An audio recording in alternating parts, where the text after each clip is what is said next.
Hello, in this week's episodes, first is Visitor, where there's a new weird kid in school and he might be an alien. Then in Precipice, Clark stops Lana from being assaulted and gets in trouble when he throws the bad guy through the new sheriff's car. And Lex's girlfriend's ex shows up and he's still crazy about her. This is the Smallville Chronicles.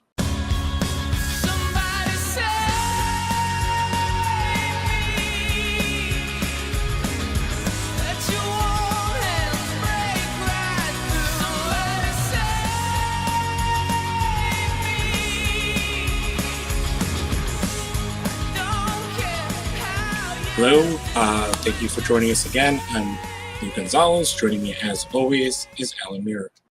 You know, part of me wonders who listens to this, but those who do, I love you. Very much so. These are two really good episodes, I would say. They're very interesting, especially the second one.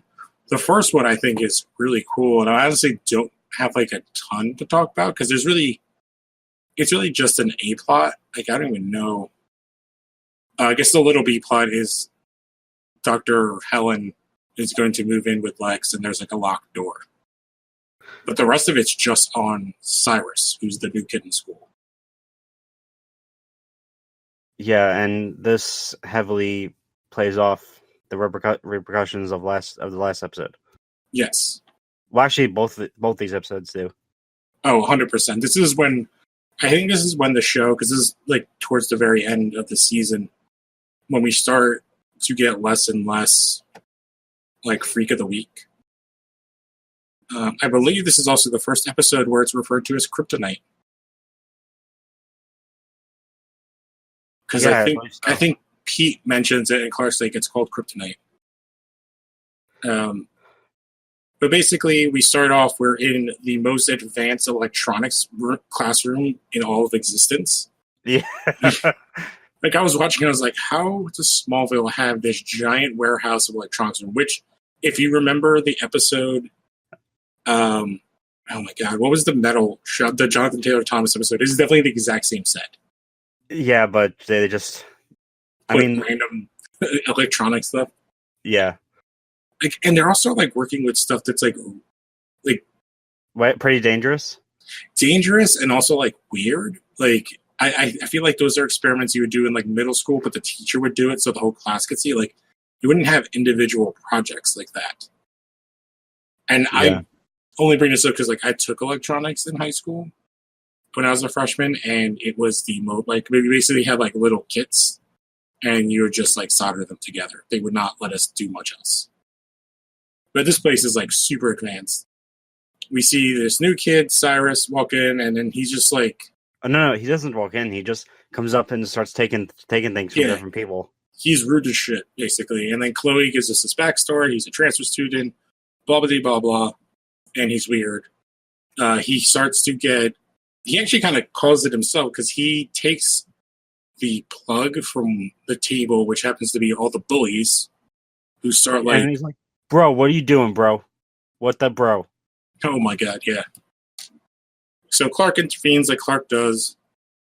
And then Cyrus goes like full fire starter, and basically the wall of tools engulfs in flames. And the kids kind of like run away. And this leads to Clark thinking that Cyrus is from Krypton. Exactly.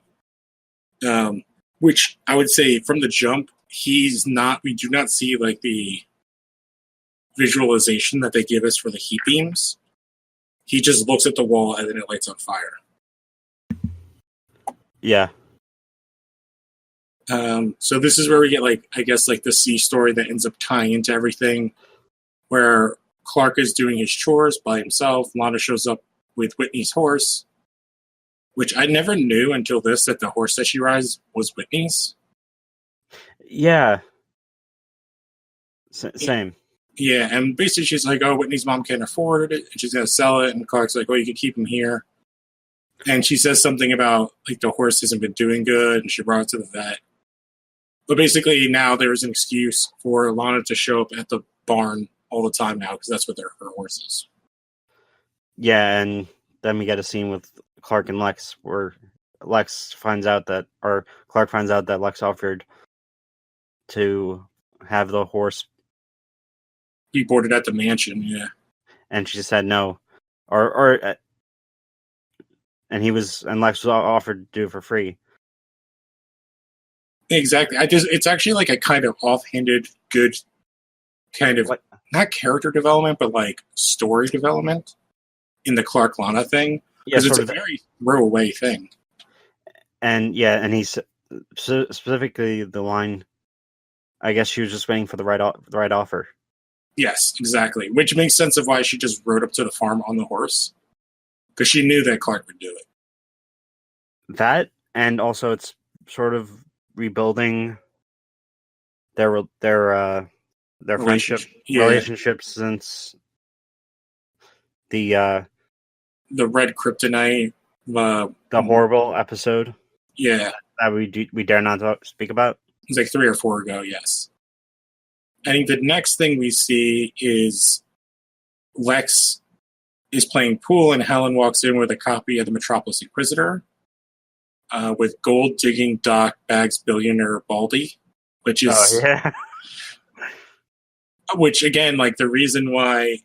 So Lex doesn't have his guy, the Inquisitor, anymore because he died at the first episode of the season. Because Lex shot him. I can't remember the guy's name, though. Roger Nixon? Yes, Nixon. I was like, it's not Phelan. Phelan was the cop. Yeah. So he doesn't have that in because he has the other woman at another newspaper that we saw for like an episode. Yeah, the one that was trying to get an expose on Lex. Exactly. And he in turn offered art and how she was quote unquote in bed with Lionel. Yes. So basically, this is where it kind of sets up into the next episode. This is more like set up for the next episode directly. And then so she decides that day is the day that she's going to move into the mansion. From here, Chloe shows up at the farm and basically gives us more backstory on Cyrus, that everybody in Granville thinks he's an alien because he told everybody he was. He spent some time in a mental institution. Chloe's willing to believe anything, and she doesn't think Cyrus is an alien. And she's like the first character to like, basically Clark gives her the question of like, oh, what if he was? And he's like, oh, wouldn't it be a great story? And she's like, no, it would be really interesting and it would be exciting, but like, I wouldn't do that. Yeah, it's very un-Chloe. Exactly. But I think this also ties into what happens at the end of the episode, which we'll get to when we get there. But Clark goes to visit Cyrus. He has like some shed out back that he's doing stuff. And Cyrus is like, oh, you're just here to make fun of me. And he says no. He also mentions that his what's the term? What's the proper term? Foster parents. Yeah, he says that they ignore him because as long as they get their money from the government. Yes. And then he invites Clark in. He basically says that he arrived here during the meteor shower in 1989, and that he's trying to send a signal back to his home planet. Oh, yeah, Chloe also said that the principal confiscated his thing after the fire. Because that ties in. It heavily ties into the end of the episode. Yes. But basically they have a conversation about stuff, and he says like he had these dreams about these coordinates and like all this other stuff. He also drew a picture of. He also has these pictures that he drew. Yes, that look like Clark's spaceship. Because I don't remember if Clark finds them now or if he shows back up and he sees them later. Because we come back to this, it doesn't really make a difference. But basically, there's a lot of hints that he has some sort of knowledge, possibly of Krypton. And then he also says that he has like weird dreams and he wakes up in strange places. Then we go to Martha's in the storm cellar looking at Clark's ship. And Jonathan is like, everything's going to be okay. And Martha wants to go to Dr. Bryce to find out more, but Jonathan doesn't want her to. Yes. because basically, since Bryce already knows that something's up with Clark, and she was there when Martha rose from the dead. Yeah. Yeah, with the light of Jesus. Yeah, but this is another one of those like tying into the future, like foreshadowing, because it comes back in I think like a couple scenes. So then we have Lex showing up at the Talon. Clark is reading. I can't. The book is Identity Crisis. Is the book that he's reading? Did you notice that? Yeah. I was actually wondering, like, did that come out already at the time of the show? It was. I think marketing for it would have been announced at the time, but it yeah, because I was saying I think it's just it came out the following year. Yeah, I was gonna say I think it's more of just them using the word crisis, and it was just more of a like happenstance that the book is called that. Like I think they chose it just so that it said the word crisis as the tie-in, which is like one of those words that DC loves.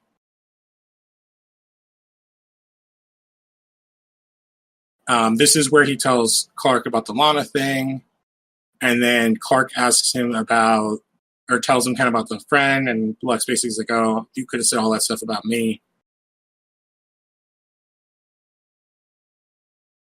And then I believe, Clark goes home, and his dad has just unloaded Tyson from a trailer, and then the horse collapsed, and Lana's like freaking out, and Cyrus shows up and basically screams at Clark because Chloe. Yeah, because Chloe did Chloe. Yeah, and Clark said he wouldn't tell anyone, and said that Clark betrayed him, and he does a miracle act, a Jesus act. Yeah, to Tyson. Now this reminded me of a movie that I don't remember. Let me look it up. It's a movie that I don't like talking about because the person who wrote it is a piece of garbage. Oh my god, I just forgot the name. It's the one where the kid has like healing powers. Oh, Powder. Have you ever seen that movie? You should not at this point. Because I believe the guy that wrote it is pedophile? Yes. Yeah, it came out like years before, but it has very similar. He has like the effects and stuff, and the powers are very similar to that character. Even the scene like with the horse, I think in the movie there's like a deer. But I was getting. I wonder if it was influential in like the design, which all the stuff about the writer, I think it was the writer. I don't think came out till after, like way after that, way after the show. But yeah, he heals Tyson.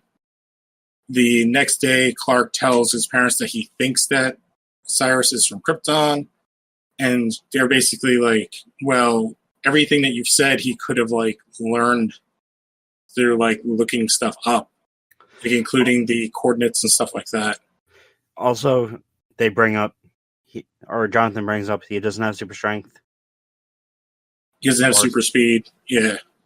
And Clark tries to defend it by saying maybe he hasn't, or he mentions how his powers came different, like didn't come until a certain age or a certain time.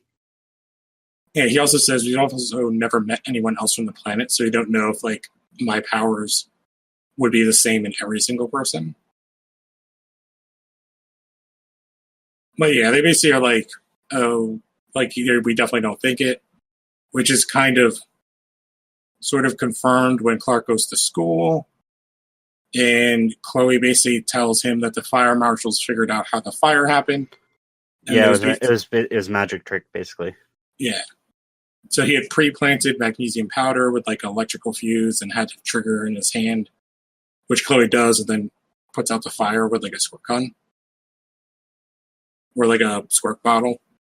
I was about to say, because if you said a squirt gun, this reminded me, this is going to be off topic, but have you ever seen My Name is Earl?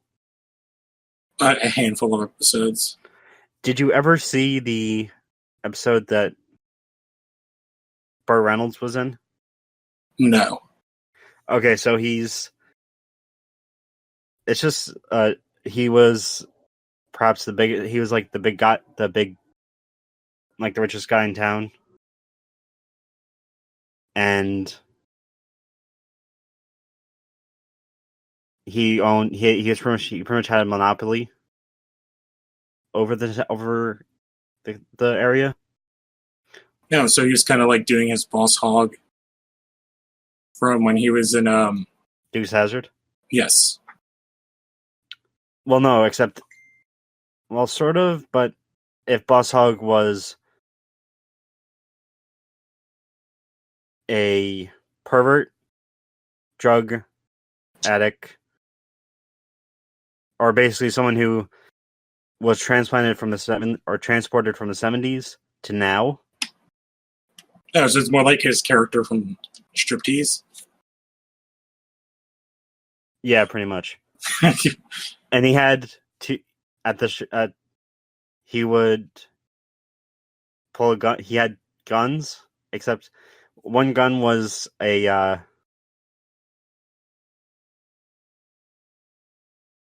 had different guns for different purposes. One was for lighting up cigars. One was for one had liquor in it. So like it was like when he would shoot it, tequila or something would shoot out of it. Then another one was an actual gun. So so Earl and Randy are at the funeral, and they're talking about how bad it is that he passed away. And it's just a throwaway line. It's a shame that he chose wrong. All he was trying to do was do a shot or do shots, but he accidentally shot himself in the head. Oh god. Oh man. God, I missed that show. It was a good show, though out of the episodes I watched, I'm just not like it's just hard. There's so much TV nowadays. They actually had the same same guy or the same creator also did Raising Hope. Oh, that makes sense. Those shows are kind of similar in like look. Yeah, and he actually had they actually had a joke or a gag in it where I'm getting playing Garrett Dillahunt from Fear the Walking Dead. He there's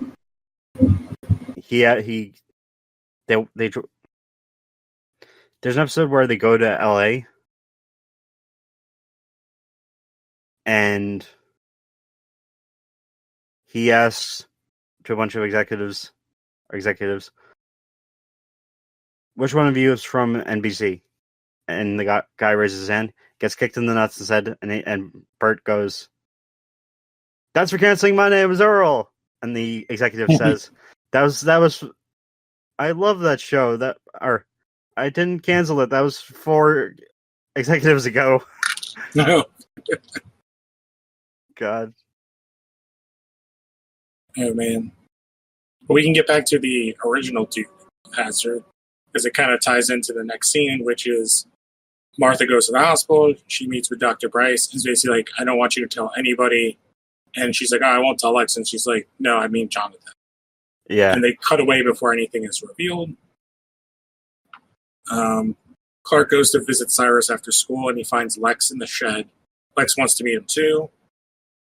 He believes that the meteor shower would have been a perfect cover for an alien spaceship. And this is where they find the sketches of Clark's ship.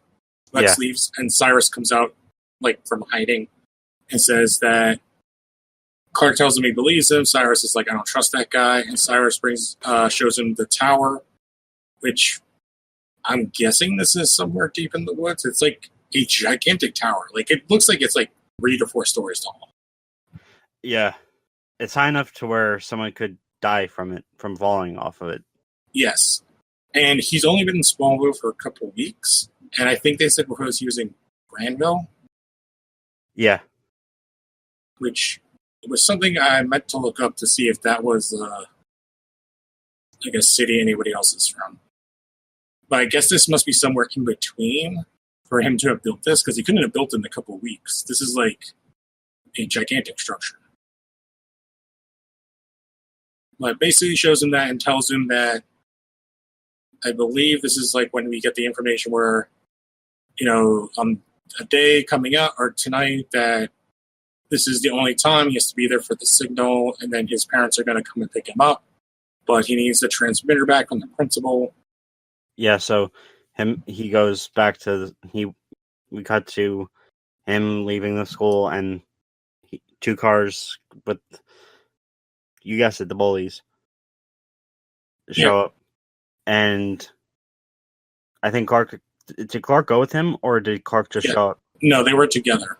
Okay, and Clark, to prevent anyone from getting hurt, uses Z vision on the on Bully Prime, his car, which explodes, even though that can happen. So another fatality for the car people. Yep. And he finds, and Cyrus says, "You're like me." And Clark, you can just tell he's like, "Oh shit, I shouldn't have done that." Well, yes and no, because he basically says, like, when he talks to Pete, which is like the next scene, he's like, "What should I have done? Like super sped and beat them all up?" Yeah. And basically says, like, "Oh look, the coordinates for like Krypton is like very close to where he was looking." And Pete's like, "Well, he could have like, there's a lot of information about the meteors. He could figure that out on his own." This is when Lana shows up and tells them that Child Protective Services have taken Cyrus because his foster parents say they can't handle him anymore. Yeah. And then Clark immediately goes to see him, so we're in the hospital. He basically rips Cyrus out, and Cyrus invites him to join him, and Clark says he would rather stay on Earth. This is where everybody he loves is. And Cyrus says basically speaks as if he's an alien. Yes. Then we get like the little tiny bee plot where Helen can go anywhere, but there's one locked room in the mansion. She can't go. She's annoyed. And as one of the guards catches her. Mm-hmm. She's trying to find the solarium, which I don't really know what that is because I'm not that rich. And she mentions that Lex gave her a master key or a skeleton key or something. Yeah, she like holds up like a key ring that looks like it's from like the 1800s. Well, the dimension looks like it's from that era. Well, when we reveal several seasons down the road, it is actually a castle, isn't it? Yeah. So from here, Chloe shows up at the loft. Or she's already at the loft when Clark shows up and says Cyrus has gone missing. You wouldn't know anything about that. And drops the info that John and Maggie Burnett and their son William have been missing since the day of the meteor shower. They're presumed dead. Their house was destroyed, but no remains are found. And then Cyrus was found half a mile away by an elderly couple, which is a nod to the original Origins Superman, correct? Yeah. Yeah, because in the original one, the Kents are like really old, aren't they? Yeah, they're like Uncle Ben and M.A. from like Spider-Man, the Tobey Maguire Spider-Man movies. They're that age. They'd be like in their 70s. Yeah. Yeah. Because he said earlier that like they died, and then that's why he went to the foster system. And he's been trying to get back to Smallville ever since. So Clark takes his like information and goes and finds Cyrus. And I believe at first he's like, oh, like you're not, like he's basically like your parents are dead, they're not coming. Like he tries to give them the real information, but then the bullies show up. I'm trying to think. No, wait, there's like a weird order. Okay. No, Cyrus is at the thing, then the bullies show up. There's an energy beam somehow shoots out of this thing that Cyrus built, which predates all the Marvel movies where there's or predates Avengers 1, Suicide Squad. But my thought is like, one, what is powering this tower? And two, if he's able to create this energy beam, shouldn't somebody like be able to deconstruct this and use this technology for something? Like, I guess that, like, after we finish up, like, I have a lot of questions about what this tower is and how he made it.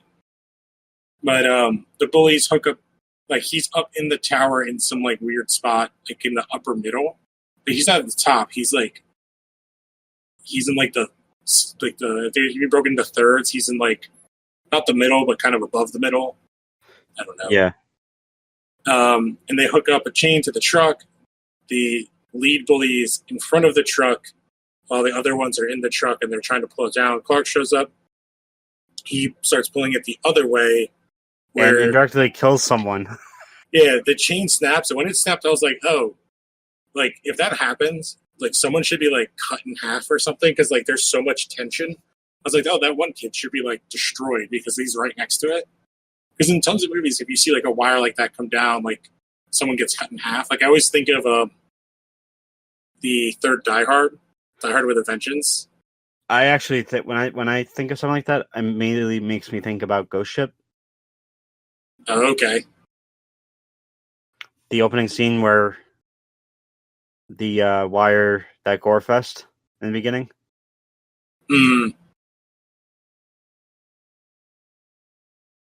Where like pretty much everyone dies in the span of 5 seconds.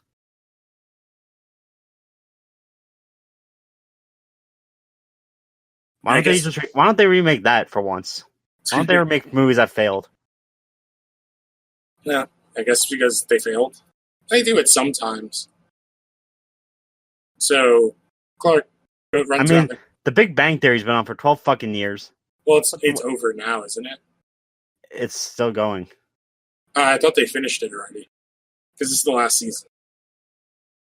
No, I mean, like, it's not going to be done until, like, the end of the year. Oh, I don't watch that show. It bothers me. There was, like, one joke on one episode I heard, and I was like, I hate this show. There was a joke where, like, they have a running gag on there where they all like they all love the Flash, and Sheldon hallucinates something or has a dream has a nightmare or something where he's at the university they work at, and he meets the Flash, and he says something about that he's a Marvel fan. Oh my god! Did Flash says he's a Marvel fan or Sheldon? I think it's he says he mentioned something about having stock in Marvel. Oh, because they had Stan Lee on the show. They had Leonard Nimoy on the show. They had everybody. They had Waz. The one joke that bothered me was something about like they're trying to say, oh, in the comic books, what would be like the worst job? And the last one they ended on was like Wolverine's proctologist. I think it was either Wolverine or the Hulk, and I was like, they wouldn't need one. They have a healing factor. They don't need doctors. But we're almost done with this first episode because there's a couple things I would really like to get into on this. So basically, wait. Yeah. The Big Bang Theory is not a show to laugh with. It's a show to laugh at. Oh, my favorite thing, if anybody wants to watch, there is a YouTube video of an episode where they removed the laugh track, and then that shows you the terrible, terrible jokes in the show. Yeah, how bad the writing is. Yeah, it's horrible. Okay, back to the episode. So, Clark looks, our main bully, Kyle, definitely had his neck broken. He's straight up, like, I guess, about to die. Clark convinces Cyrus to heal Kyle. Probably doesn't deserve to live because they were trying to kill Kyle. Yeah. Like there's no evidence that, because basically if the cops showed up, which they do end up showing up, they would actually say that like he died accidentally of his own fault, and the kids in the truck would be the ones going to jail. Yep. Because Cyrus was up in the thing. So like the only reason to save him is because Clark unintentionally killed him while trying to save the tower. Also, Cyrus ends up falling off, and Clark catches him, which I think that the guys in the truck would have seen. Yeah, I don't know. There's also like a ton of light, and their buddy just died. Yeah, they could be going through like the oh my god, my bro. Also, like they kind of killed him, so yeah, like hey, let's blame it on that guy. Yeah.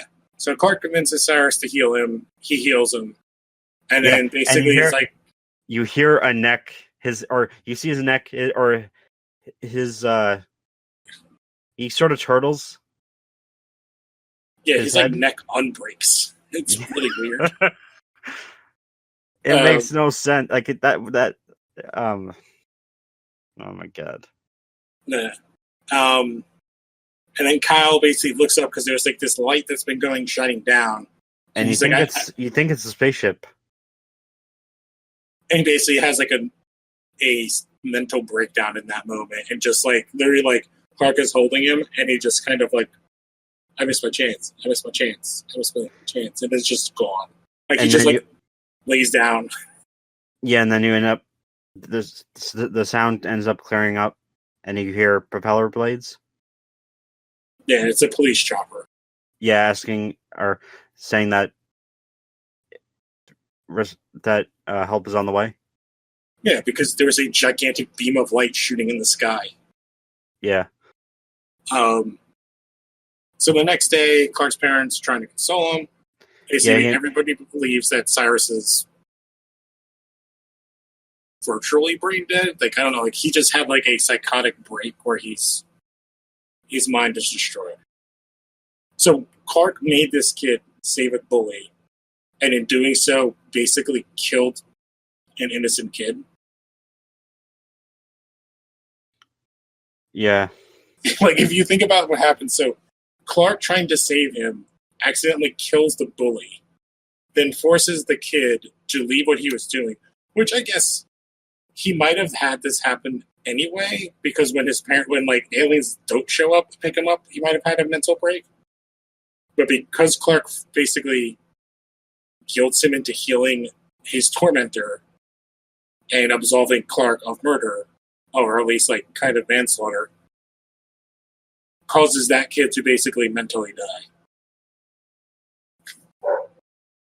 Well, it can be argued that like he didn't hit his nosebleed when he healed Tyson. I don't remember his nose bleeding, but that would be. Or he nearly passed out.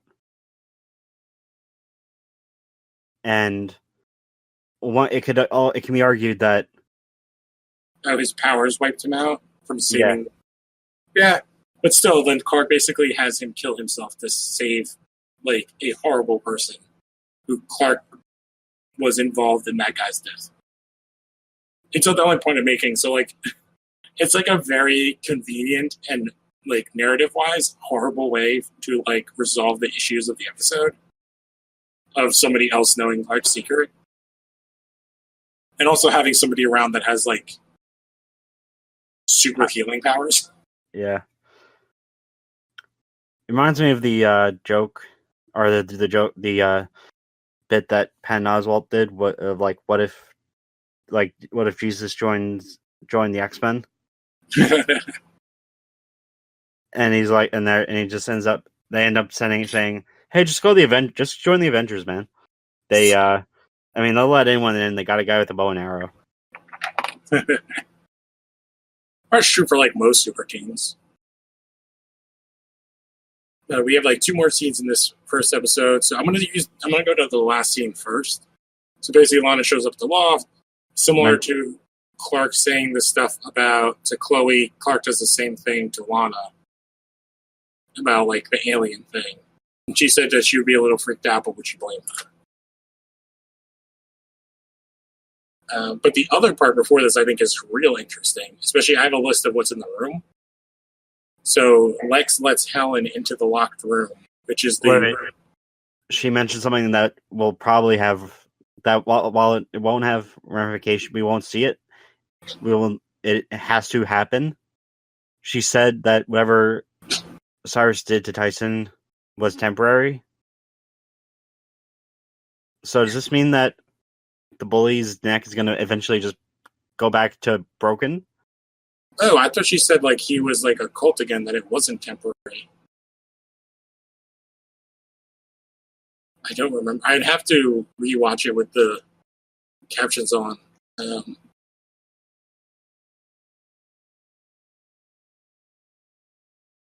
Yeah, I don't know. That would be hilarious, though. He's just like walking, he's going like crack. He's just dead again. But that even makes that situation not like even worse. This. It ends up being Avengers Assembled. But that makes that situation even worse, because then Cyrus literally mentally dies for nothing. Yeah.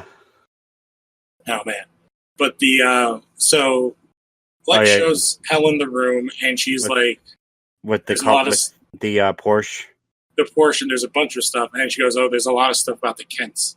So what is in the room is drawings from the Kawachi Caves, the car, the computer simulation from like episode 3 or 4 that Nixon made, meteor rocks, a dead parasite from the episode we won't mention, pictures of the disc, and also there's a picture of Clark's family tree that his assignment that he was writing the Klingon, not Klingon.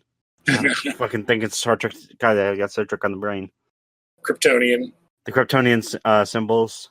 Yep. There's also apparently a Nicodemus flower, and then information on Clark and the Kents.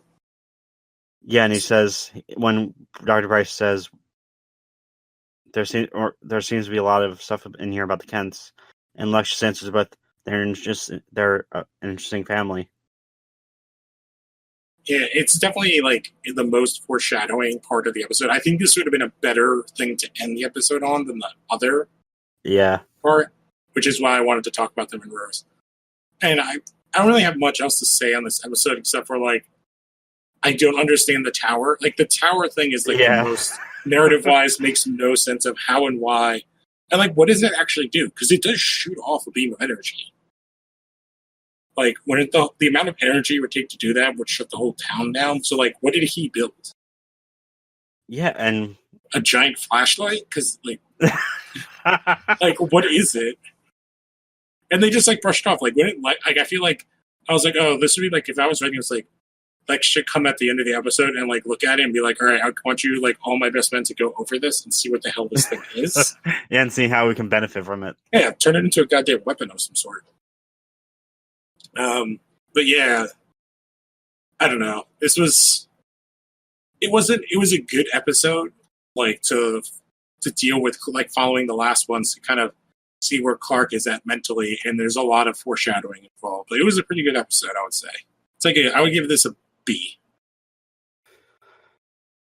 I'd actually give it a B+. Yeah, because I can relate to the whole being an outcast thing. Like, I had a stage in middle school and high school where, and it's not just me, that it tends to be something that a lot of people like There's a. Did you ever see the Kurt Cobain documentary about his son? Wait, Kurt Cobain's son? No, Kurt Cobain. It was Kurt Cobain : about his son. Oh, It was. No. Yeah, it was sort of like it was done. It serves mainly as a like different parts of like his childhood, growing up, among other things, and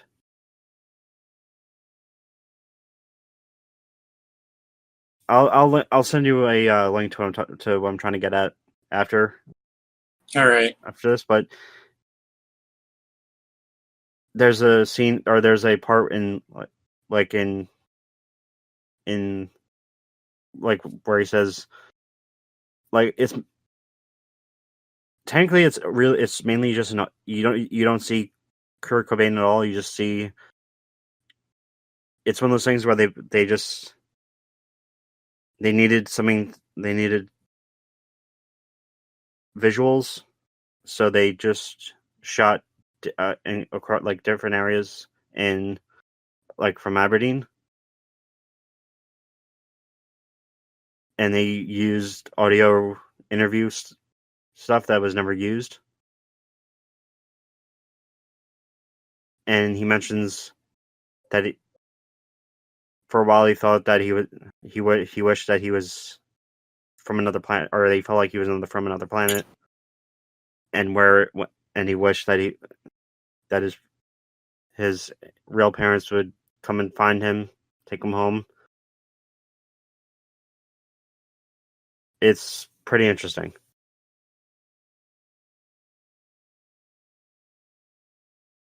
Yeah, interesting. I guess I don't really know if we need to do like a MVP, LVP for this episode because I don't. There's no one that was. I mean, the actors playing the bullies were kind of not. But they were doing their job. Yeah, that's like the characters suck, but like that's what they were cliche bully jocks. Yeah. So like I don't think anybody necessarily does like an awesome job. Like I actually would say maybe the person who does like has like a good interesting scene is Annette O'Toole. I think both of her scenes are pretty good. Yeah. But I want to say like nothing was stellar, which I think is like why this is like a B to me. Like no one kind of raised the level. Which in the next episode, which we can segue into, is a completely different story. Yes, that it is. This episode is bonkers. Precipice. So the episode is Precipice. So this is episode 19 of season 2. This episode starts real interesting. And speaking of Star Trek, the big guest star is, well, it wasn't big guest star at the time. Oh no, this is like way before they were famous. Yeah, it's Anson Mount, also known as Black Bolt, also known as whatever the hell he was on Hell on Wheels, and Captain Christopher Pike in the upcoming season of Star Trek Discovery. Yep. So this episode starts though really weird. So we're at the Talon. Lana asks these 3 frat guys. Well, they don't look like frat guys. No, one of them is literally wearing a T-shirt with a fraternity like thing on it. Yeah, these day rapists. I wouldn't even. I think that's being too nice based on what happens. When we see Dr. Bryce is there, she's complaining about Lex, who stood her up. There's like she looks over and there's like a dude reading a newspaper. And then after talking to Lana, she looks over and then that person is gone. She leaves and it's just Lana and these 3 dudes who then like start yelling at Lana. The one guy, Andy, gets up and then tries to hit on Lana in a very gross and aggressive way and then throws her into a shelf with a bunch of stuff which breaks completely. All the stuff comes crashing down. And then this is when Clark shows up because she hits an alarm, and that's it. Then he throws her against the thing. Clark arrives and tells them the cops are on their way. They go through the back door, which I was like, why are they going through the back? Like they're leaving through the kitchen. Yeah. And then Clark meets them out back, which they're like, what the hell's going on? And then the first guy, the main guy, goes up to Clark, and Clark shoves him. Then the other two guys go at Clark, and then he like throws them against the fence. And then the main guy swings at Clark. He catches his hand and starts crushing it. And then like super judo tosses him like 20 feet. And then he lands crashing into the windshield of a cop car. Who just happened? Well, not a cop car, sheriff car. Sheriff car. And then he turns to leave, and Lana's standing behind him. And then the trooper gets out, ends up being, we get introduced to our new sheriff of the town. Yeah. Sheriff Nancy Adams, who will be in the show for a couple seasons. And when she came on, I was like, oh, I remember this character, because she starts off being like horrible and then ends up being like a really good cop. Yeah. She's just very by the book, which comes into play a lot in this episode. Also, tends to notice what Ethan and everyone else didn't. She was like the real, like, the only person who seemed to notice that every time something happens, Clark is there. Yes, because she also brings up the fact that he like has a hero complex. Yeah. So we cut back into inside the Talon. Sheriff's talking to Clark about it. He kind of like, "Oh, you need the new sheriff," and she's like, "Don't talk unless I tell you to talk." Yeah, it was funny seeing him get bossed around like that. She's very like no nonsense, and then you think that she's going to say something nasty, and then she actually turns along and is like, "This is a damn fine cappuccino." Oh no, she said, "You lied," and she thinks that. And Lana thinks she's talking about Lana lying about Clark, like not seeing Clark do anything. And she just says, "Yeah, this is a damn." She just simply pulls a coupe from Twin Peaks. Damn fine coffee. Yep. So we go to the Kent's house. Well, she does mention, like you said, that Clark took on 3 guys. They're all beat up, and Clark has not a scratch on him. We go to the Kent's house, and we have Clark, Jonathan, Martha, and the new sheriff, Nancy, or Sheriff Adams, and basically decides not to charge him with a misdemeanor battery, which would be a fine of $1,500 if Clark does 40 hours of community service. And then at the medical center, Dr. Rice is there. She's surprised to find her favorite flowers on her desk. And then this is when her ex shows up, Paul Hayden, and he takes credit. This is our guest star of the episode, Anson Mount. Yeah. And while they're talking, Lex walks in, and he basically leaves and kind of says that, oh, we're more than just friends. We dated back in vet school for a little while. And then Lex says that he has to break his lunch date with Helen. And Paul offers to fill in, but Helen gets a call to go to a patient. And Lex and Paul have like a stare down for a second. Okay, so I'm on IMDb. I just hope that Darnold made. Sorry, my phone just went off. I'm on IMDb, and then the episodes I don't want to talk about. They have like based out like on a 20-point scale. They're in the early to upper 8s. Yeah, my God, that's not low enough. All right, so to get back here, so Chloe shows up at the Talon with Pete and Clark. They're giving him a hard time at the community service. Sheriff Adams walks out of the town at the same time. Lana is upset because the sheriff doesn't believe her. Doesn't believe, not that she doesn't believe her, doesn't believe she has a case because it's he said, she said, but he also has two friends.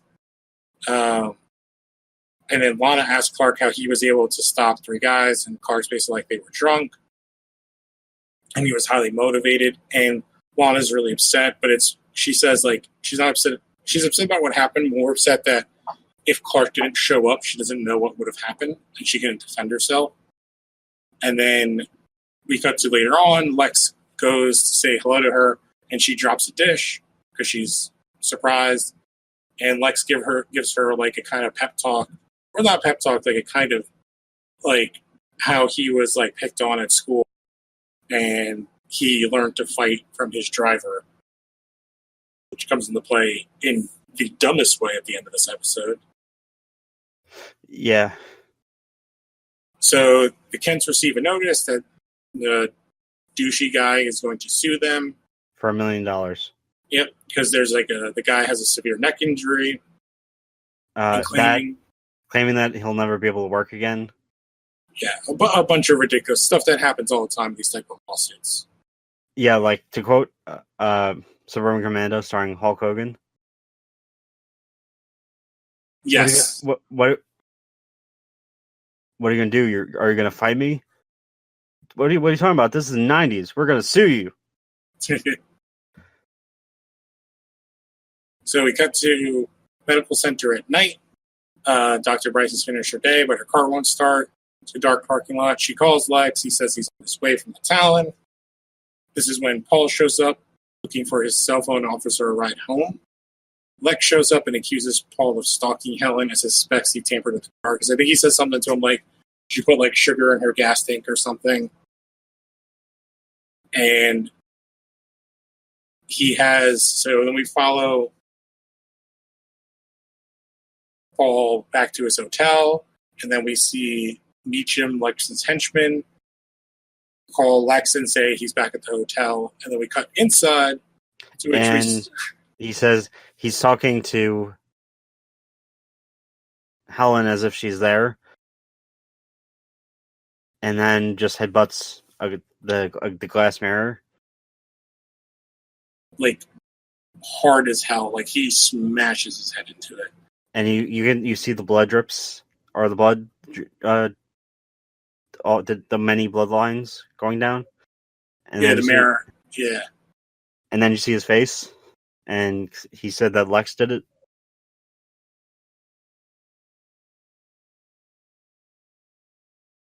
Yep, I think we like directly cut to here to Helen running around the ER, and she sees Paul, and Paul basically whispers to her that Lex did this, and Helen confronts Lex about it. As the sheriff is taking Paul's statement, Lex thinks that Paul is unhinged, that he did it to himself, which he did. And he asks Helen basically, why did you break up with, like, who broke up with who? And she says, I did. Says, why? It's like, oh, one of his ex-girlfriends said that he beat her up and I wasn't going to wait around. The sheriff goes to talk to Lex, and Lex is basically, no, I didn't do anything. Like, I'm not involved in this. I didn't have anybody. And she's like, you can't just, like, do whatever you want and stuff like that. And he's basically like, if you had anything, you'd say something, but maybe you should do your job and, like, find out the real truth. This guy's been, like, stalking her. Also, the whole, do you think you're really above the law? Which, the sheriff says to Lex. And Lex decides to take things into his own hands. Yeah. And then, so we cut to the next day. Clark is doing his community service. Lex offers some coffee, and Clark basically complains about the lawsuit and kind of shows how their situations are similar. He's like, both of them trying to do the right thing, and then somebody's like destroying the world because of it. Yeah. And then Clark sees Andy across the street. He goes to apologize to him. And basically the guy says, if you break the restraining order again, you'll face further legal actions, and I'll see you in court. And then jumps into the car with his friends, who hand him a beer, I believe, in the back seat. Yeah. And then Clark X-ray and sees that he takes the neck brace off, and they start like driving around. No, that shitty song. Mm-hmm. All right. And then that evening, Chloe comes to the loft, and Clark asks her to help prove that Andy is faking his injuries. They try to come up with a plan, and Clark reveals that he's not happy that Lana is learning to defend herself. I think one of these, there's like a cutscene to Lex helping Lana punch and kickbox, skills that she'll use later in a terrible movie. Well, she actually... Did you ever end up listening to the commentary of Rosetta? No, I did not. I have not yet. She actually does know how to kickbox. Okay, because her kick was pretty good. Yeah. And this is before this episode, so... Yeah, so she can definitely handle herself. So Chloe basically is like, oh, is it because, like, basically this is kind of funny in 2019 is that Clark's basically like, I don't want her to, like, get overconfident and put herself in a situation. And Chloe's like, is that it? Or are you like... Oh, man, how the mighty have fallen. Yeah. And Chloe basically is like, are you just mad that you can't save her? You can't save her? And Clark's like, no, like, it's more like, I don't want her to, like, put herself into something, which is exactly what she ends up doing. But this is, like, a perfect definition, I feel like, of kind of like mansplaining. Yeah. Which is kind of funny to watch in 2019, because Clark is, like, almost annoyed at Chloe's, like, insinuation, and, like, don't you get what I'm trying to say here? But, so Clark is with Lana at the Talon, and basically is talking to her, like, trying to prove it, and she's like, well, maybe I can figure it out, and the truth will surface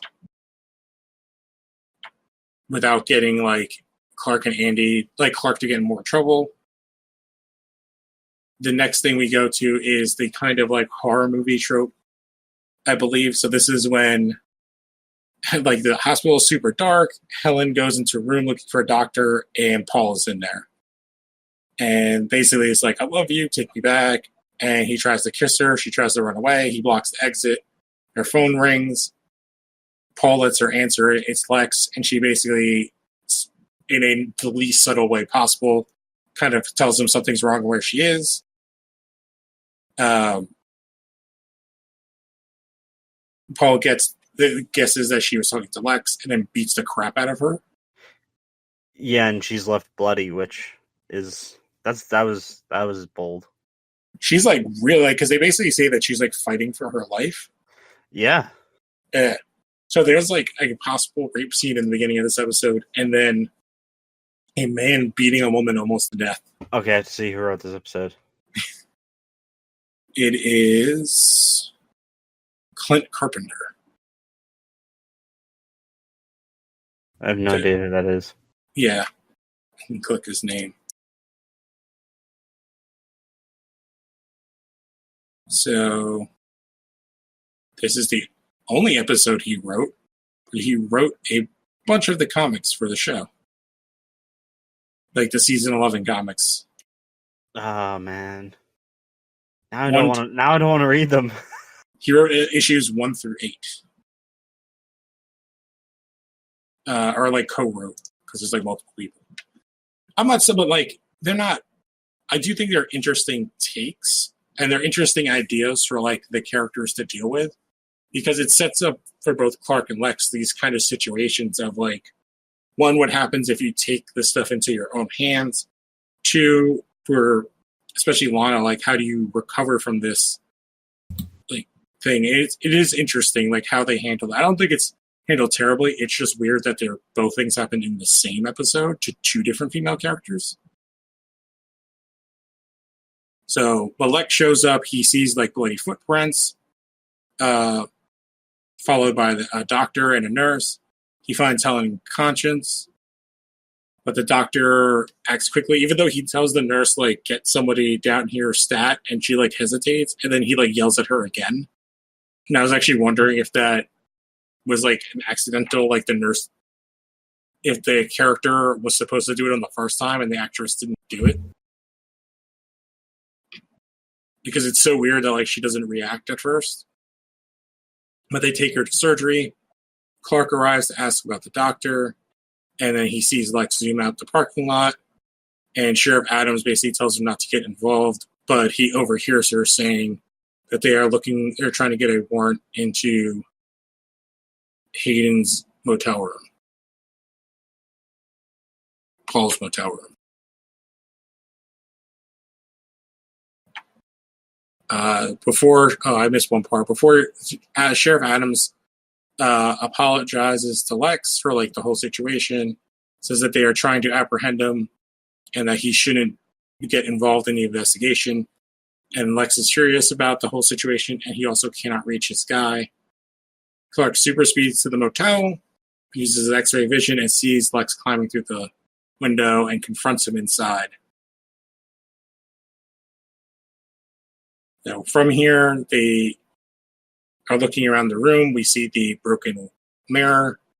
Lex tries to call his guy, and they hear the phone, and then they go into the bathroom, and he is super dead. Yeah. He's, like, really dead. Like, they make up the crap out of that guy. Like, he's, like, I feel like he was, like, blue, and he was bloody. But it's funny I bring up the whole Marvel thing, because the actor who played who plays Andy, he's done a ton of, like, nerd stuff, like Fringe, Dynasty Warriors, Sanctuary, Stargate, Inuyasha. Oh. Yeah, he's in World of Warcraft, War of the Planet of the Apes. Yeah, he also reappears later in on Smallville as a different character. Oh, yeah, they did a lot. He does a lot of voiceover work I'm looking at. Yeah, he did. He voiced Justin Hammer in the Iron Man TV series, or the animated series, from, like, 2008, or during the last season. Yep, he's been in Altered Carbon. He voices a couple of characters in, like, Mega Man and Ninjago. Hey, he's made quite the career for himself. Yeah. So, at this point, the guy in the bathroom's throat is cut. They realize that Paul must be driving that guy's car. Clark hears the cops show up. Lex takes his guy's gun, and they leave. Lex uses LoJack system to find out that the car is at a train station. If you watch the CW shows, Alan was telling me this train station is familiar. Yep, from Arrow, to be specific. I think Flash has been there too. Yeah, with Flash, it was the first appearance of Captain Leonard Snart, Captain Cold. Also, the season 2 with Dr. Light.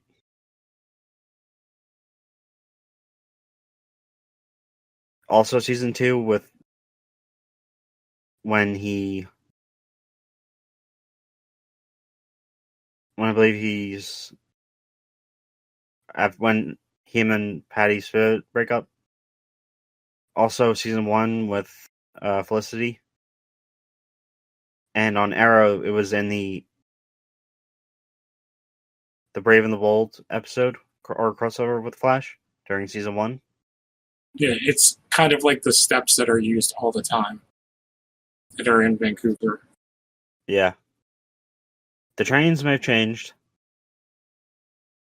but it's still the same station. yeah. So from here, we go to this train station. Lex sees Paul, chases after him, pulls a gun on him, and then Paul's like, "Oh, you can't just shoot me." And then Lex throws him a gun. The best part. Well, they can't. Well, not if it's self-defense. He just tosses it, and he's just like, oh, and catches it, and it's like, fingerprints. Yeah, and then tries to shoot him, and it's like he fires 3 times, and Lex is like, "Oh, I must have forgotten to load it." Yep. God, I love Rosenbaum. The thing that's funny here, though, is that like before Lex can shoot him, like Hayden just like attacks him and just like takes him to the ground. So like Lex could have shot him there and just doesn't. Like getting out, like how they move from this situation to the next is like so goofy. Yeah. So, but Paul gets away. Lex starts chasing down. They go into an empty train car. They're in like the dining car because there's like a kitchen. Lex makes his way all the way to the back. Hayden comes out of the shadows and hits him with a frying pan. They start fighting. Paul gets Paul Hayden gets the behind. And right when he's going to shoot him. No. Kill him with an axe. Yeah, he finds an emergency fire axe that's like full size. He would have basically just turned Lex into a eunuch with the way he's aiming. This is the second time Lex has been threatened with an axe. With a fire axe. Well, when was the first time? The fake mom. Oh yeah, I forgot about that. It's the same thing. It's a fake fire axe. Or it's a fire axe that she's going after him with. And that's when Clark just like lets her hit him with it. But Clark decides to use his X-ray powers, sees this, and shoulder checks the train. Yeah. And so then the sheriff and her deputies get aboard, and Lex says it's from... Oh no, you're skipping one little part, because Lex gets the gun and basically sticks it in Paul's face and is like gonna pull the trigger, and then decides not to. And I believe he just pistol whips him in the face. Yeah. And then when he's about to get yelled at by the sheriff and her deputies, he says, "If I recall, it's still legal in Kansas to make a citizen's arrest." Which, that is something that today's people today will completely forget. It's still probably illegal in most places, just like you don't hear about it anymore. Yeah, it's like, wow. Okay. But before they leave, she warns Clark that there will be trouble if she catches him snooping around at any more police investigations. Same with Lex. Yes. So the next day, Lana invites Andy to meet her at the town. She confronts him with the fact that she knows that he's faking his injuries. And he's like the idiot he is. Yeah, he throws the cane away and basically goes to sexually assault her again. Yeah, he literally says, "Let's go to the back room and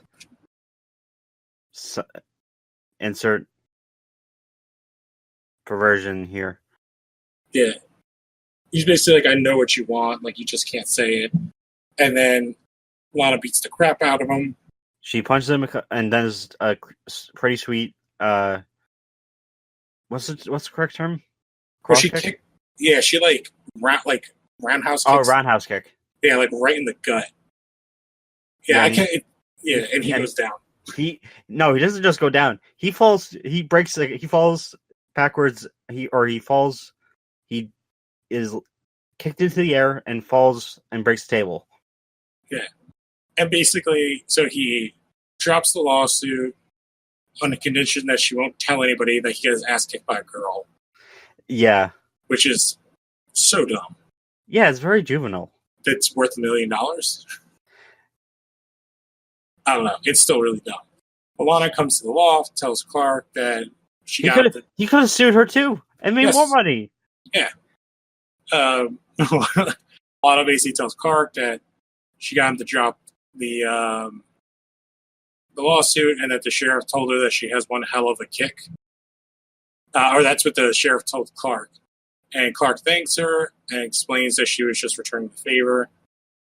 And then he says, and he's basically repeats what he was told by the sheriff. Mm-hmm. And Lana, I don't know what type, I forgot what type of face she made. She makes like a kind of smirky smile because she's proud of it. And then our last kind of thing in the episode is we're at the mansion, and Lex goes and finds Helen reading a book.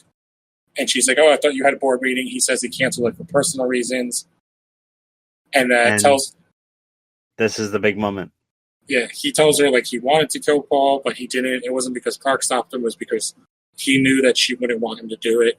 And that is why he loves her. And gets down on one knee. Yeah, he gets down on one knee. And proposes. Yep.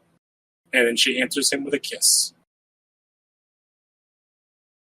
And that is where we end this episode. So I would say this was a very entertaining episode. There's a lot of stuff problematic in it, but it's still pretty entertaining. They do give Lana her kind of like... They give Lana something to do where she's not just like emotionally abused. And physically abused. Yeah. But she kind of like takes her... She's not a victim, or she is, but she takes it back. And she gets her like kind of powerful moment. Just wait until next season when Lex is not right in the head and accidentally puts Lana in, like, nearly kills Lana. Mm-hmm.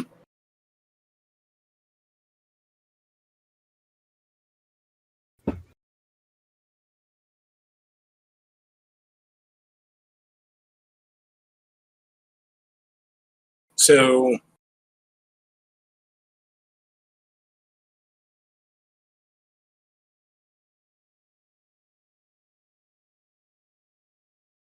yeah, like I don't know, like compared to the last episode, I would give this one an A-. Like, and I think of the characters, also my MVP is Rosenbaum. I guess my LVP is Andy. Like, again, like the last episode, he's doing what he should be doing. It's just like a lame character. It's not really believable. He's too over the top with it. That's exactly how he was in Stargate SG-1.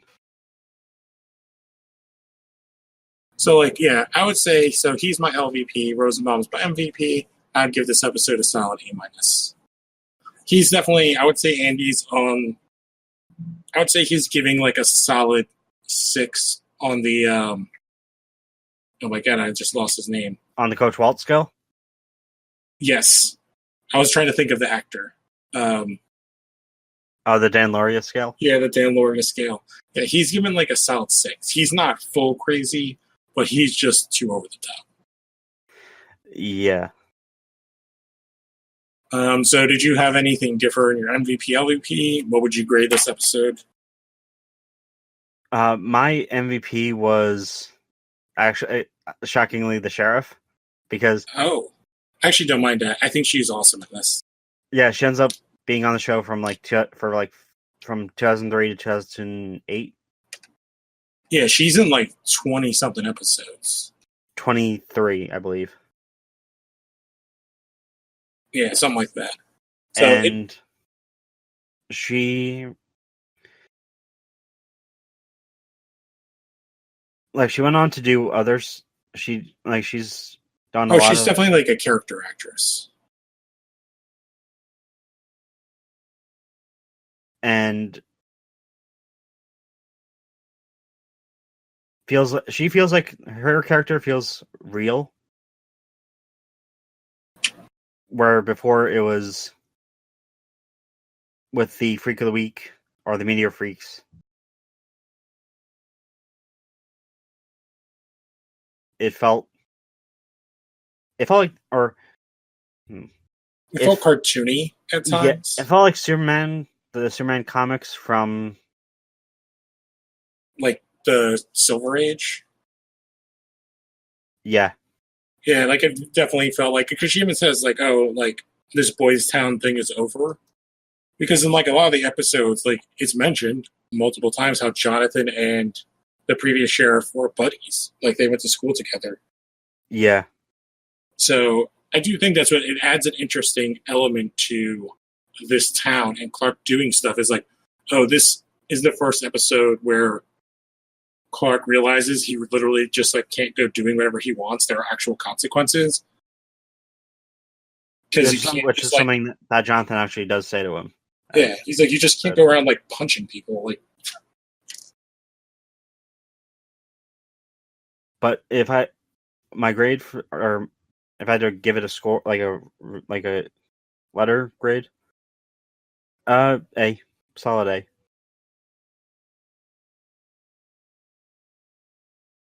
And this can possibly be me being biased because Discovery comes out at at the time of recording this, comes out in like 6 days. Oh man, so many TV shows to watch.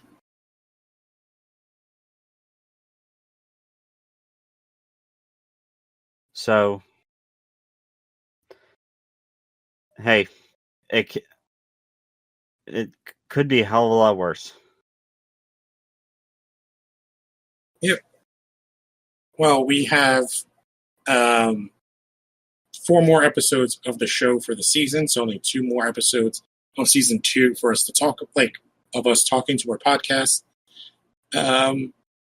So it's really interesting to get to season 3 and the ending of this season, and we'll probably be doing like another fun tweener episode for everybody, watching another failed pilot that kind of connects to this unit, like sort of connects to this tangentially, not as much as the Aquaman one did. But there's like a ton of great stuff coming out, and like the DC TV stuff. Young Justice is out. Yeah, I think we could like sort of close this out. By next month, Doom Patrol will be out. Yep, on the DC Universe app. Later in the fall, Swamp Thing will be out. Yep. The seasons of all the CW stuff will be finishing out. Lucifer, which is also tangentially connected, should be out on Netflix soonish for season 4. That reminds me, I still have to rewatch it. It's so good. Or watch in general. The 3rd season is so good. Yeah, because Tom Welling. Yes. So don't forget to subscribe to the podcast. You're obviously listening to it if you hear my voice right now. Check out all the other Phantom Zone shows. Check it. Don't forget to subscribe on iTunes, Stitcher, all the podcast apps. Don't forget to check out the YouTube channel. Also, subscribe to that too, because that's very important. Yeah. Hit the like button, the bell for notifications, and also our partner podcast Emporium. What do you call them? The Los Horror Podcasts. Empire. So we do a podcast over there too. So Phantom Zone, we do this show. We also do the comic show every Thursday, and then we're on the main podcast every once in a while. Los Horror, me and Alan, we do a show with Gary every other Thursday. We're rewatching some cartoons or watching new ones. I'm sure we'll be doing a Young Justice one soon. Yeah, because I looked at who wrote the episode. Have you watched 4, 5, I watched all 6 3. yet? No, I've not watched 4, 5, and 6 yet. Because I don't know how they did this, but Josh Falkoff actually wrote episode 6. Yep. And the big thing, and the reason I'm like feeling like oh shit about this is that he was supposed to take over Green Lantern Corps.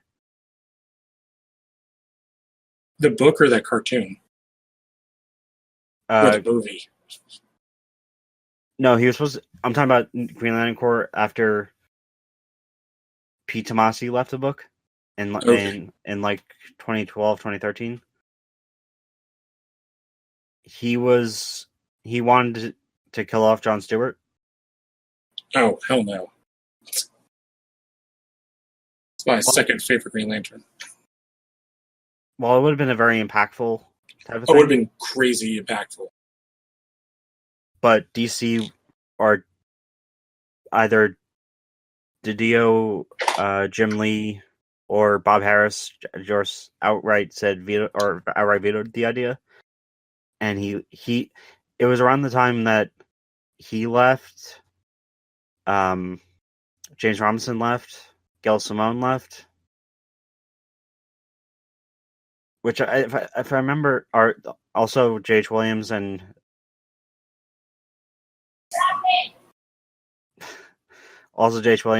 Hayne Blackman left. Well, that's awesome. Also, yeah, and I haven't read that his iVampire series, but he did. I remember him doing. I think he did some other stuff during the New 52 era before he left. Okay, well, if you like that, can I plug just some stuff my LHG stuff? Yes, that's what I was going to say. Like, well, if you want to hear more about all this stuff, go to Los Haro and check out .com. Yep, check out the other podcast Alan is on, Los Haro Games. They are doing gangbusters, and Alan has some cool stuff coming out. Like, by the time this goes up, my Resident Evil 2 remake demo gameplay will be up, where I just did the 30 minutes and also snuck in Okay, Lou, do you know who Tofu is in Capcom lore? Yes. You get to play as him in Resident Evil 2. Ooh. Yeah, so I decided to cut it off after, I decided to stop recording after the trailer ended. So that and every Thursday, my Star Trek Evolution, which is my Star Trek Online LP that I'm working on, and I'm thinking of stuff to write about so we can get more reviews. So yep. Hopefully I could join you on one of those playthroughs soon. Yeah. Yeah. But yeah, don't forget to check out all that stuff and all the other goodness, and as well as all the other podcasts. There's a ton of them that are part of the Los Haro network. So go to losharo.wordpress.com. And again, rate, review, subscribe, YouTube, iTunes, everything, all the things, 5 stars. And thank you guys very much for listening. I'm Lou Gonzalez. I'm Alan Muir, and this podcast stands for Truth, Justice, and the American Way.